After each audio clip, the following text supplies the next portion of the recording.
This lesson is on specific heat, but before we can talk about specific heat, we need to talk about a property called enthalpy. Enthalpy is a convenience property, which means it's basically made up of other properties. It's not independently measured. And it's an extensive property, which means that it is dependent on mass, and we denote it with a capital H. Now enthalpy we can write quantitatively as it's the internal energy plus pressure times the volume. What we mean by enthalpy, it is all the energy that including the internal energy plus the amount of energy required to make room for it by displacing its environment and establishing its volume and pressure. Okay, so it's like if we were to excite that energy, it's going to start pushing out more. All those molecules are going to push more. They're going to vibrate more. And so we're going to increase the pressure or have to increase the volume. Okay. It also can be thought of as when we take enthalpy, we are now looking at all the energy in that system that can do mechanical work, that we can now use for mechanical work. So we have that energy of the air just sitting there, plus all the energy of it in motion. Okay, so it's feeling its pressure, it's feeling its volume. It's all that potential energy in there. Now we can also rewrite enthalpy as a specific property. When we do that, we get the specific internal energy plus the pressure times the specific volume. This will give us units of either kilojoules per kilogram or BTUs per pound's mass.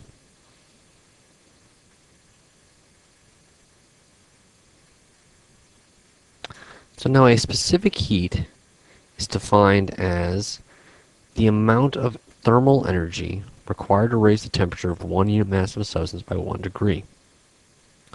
So it's basically it's talking about that energy, but it's being very specific. So when we talk about specific, we talk about it's dividing by mass. Well, in this case, we're just looking at the thermal energy, that heat energy. We're dividing the mass out of it, and we're saying, so we want to look at just raising that unit mass. And we want to raise it by, like we say, just 1 degree.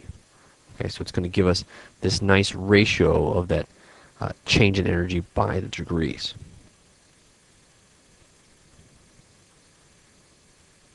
So we can define our specific heat as that change in thermal energy per unit mass divided and differentiated by temperature. So there's two that we're going to look at in this course. We're going to look at specific heat at constant volume, and we're going to look at specific heat at constant pressure. So the first one we'll look at right now is specific heat at constant volume. So you can think of this, if we had an experiment, we would set up a closed system box. Okay. And in this box, we would start to add thermal energy. So we would add some heat to the box. When we add heat to the box, it's going to change the temperature. It's going to change the internal energy of that system as it goes from state 1 to state 2. Okay. That change in heat energy per mass is going to be that change in our internal energy. And that internal energy, in turn, is going to also equal that specific heat times that differential temperature as we've defined specific heats. Okay, so we have held the volume constant because it's a closed system, it's a rigid box. So we say a specific heat at constant volume. So we can say that this is that the only thing is going to come is going to get a change in internal energy. So because any state can be fixed by two intensive thermodynamic properties, we can define this internal energy by our two properties we choose. And we're going to choose temperature, specific volume. If we then take the differential of that internal energy, we have to take the partial derivatives, use the product rule, and get the partial derivatives of temperature and volume. So we get the partial derivative of internal energy with respect to temperature, with holding the volume constant, times the differential temperature, plus the partial derivative u with respect to the partial derivative of volume holding temperature constant, times, and this should actually be differential volume. But it really doesn't matter because we're going to cancel that out. The reason we cancel this to 0 is because this is a partial derivative of internal energy with respect by partial derivative of specific volume, and we just stated that this is going to be a rigid closed system. This box size isn't changing, the volume isn't changing. So there can't be a partial derivative of u with respect to change in volume because the volume is not changing, so it has to be 0. So the whole right side goes to 0.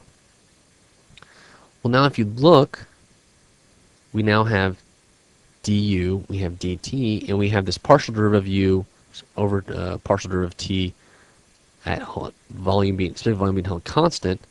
That can be substituted for CV. You can see how they're very similar. So we can redefine a specific heat at constant volume to be the partial derivative of internal energy with respect to the partial derivative of temperature while holding specific volume constant. And this is equation 1.47. So that's one that we're going to use for specific heat at constant volume. The other specific heat we have is the specific heat at constant pressure. Now for the specific heat at constant pressure, we're going to look at we've got to hold the pressure constant. So in order to do that, we're going to have a piston system. And so in order to keep that pressure constant, we're going to have to let the volume change. So we're going to add that heat inside our system to the piston. It's going to force that piston head to move. It's going to force it to move enough so that the pressure never changes. Okay, so if you can imagine if you had a completely frictionless piston, if we were to all of a sudden add a whole lot of energy to it, if you were to heat it up or if you were to just push something into it, get some energy in there, that piston would start to move. Okay, it naturally wants to keep that pressure equal to the outside pressure, so it's going to start to move. So in order to keep that pressure constant, we'd have to have the piston move up. So when that piston moves, we're going to get some work. Okay, so now we have what we can write this as is we've got that differential of heat transfer with respect to the mass is going to equal that change in differential internal energy plus now we've got what's going to come out is change in internal energy, but we're also going to get that change in work. We're going to get the work added per mass. Okay, and we're going to define this as our specific heat at constant pressure times our change in temperature. All right. So that work that we're doing, it's moving boundary work right here, and we can see that the pressure is being held constant. We've got that change in volume, so we can rewrite that to be pressure times the specific change, the differential or specific volume. So we substitute that back in to our equation, and then we're also going to take into consideration enthalpy. So remember from before, enthalpy is going to be the internal energy plus that pressure times specific volume. We take the differential, we get differential of internal energy plus the pressure times differential of specific volume plus specific volume times the differential of pressure, because we got to do that, the product rule going there. Well, again, in this case, like before we had the volume constant, now we've got pressure constant. Well, if pressure is constant, there is no differential pressure. Pressure never changes, so that second term goes to 0.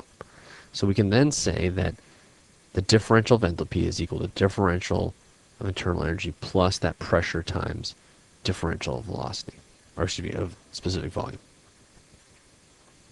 Well, we can look at above, and if we substitute that in for our heat transfer, we can see that that substitutes right in. So if we look above, we can see that that can substitute back into our previous equation.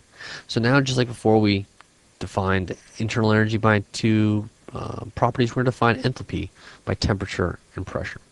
Okay, so we're going to do it again. Get the differential of enthalpy, gets us the partial derivative of enthalpy with respect to partial derivative of temperature, holding pressure constant, times differential temperature, plus the partial derivative of enthalpy with respect to partial derivative of pressure, holding temperature constant, times that differential pressure. Like we said, pressure is not changing, so the differential pressure is 0, therefore the second term goes away. So now we have the differential of enthalpy from above was equal to specific heat at constant pressure times differential temperature, and we have it below. We say that partial derivative of enthalpy with respect to temperature at constant pressure is equal times differential temperature is equal to differential enthalpy. So we can see how those could be equal, so we can just kind of push those together and we get that, and then move the differential temperature over, and we can get that the differential of enthalpy over the differential of temperature, or partial derivative of temperature, holding pressure constant, is equal to our specific heat at constant pressure. So this is equation 1.51. So that's how we derive those specific heats. So to sum these all back up, our specific heats are defined again, as we said, as a change in that heat transfer, change the thermal energy per unit mass per change in temperature per 1 degree. Now, a specific heat at constant volume is going to be a partial derivative of internal energy with respect to a partial derivative of temperature at volume being held constant. That's going to be units of kilojoules per kilogram Kelvin or BTUs per pounds mass Rankine. If we were to take the specific heat at a constant pressure, which we would denote with a C sub P, well, then we would just get the C sub P is equal to the partial derivative of enthalpy over the partial derivative of temperature, all holding pressure constant. That's what it means when we put outside that parenthesis at the lower right, where it means we're holding that constant. So we're going to hold pressure constant. And that's also going to be in units of kilojoules per kilogram Kelvin or BTUs per pound mass. Excuse me, pounds mass Rankine.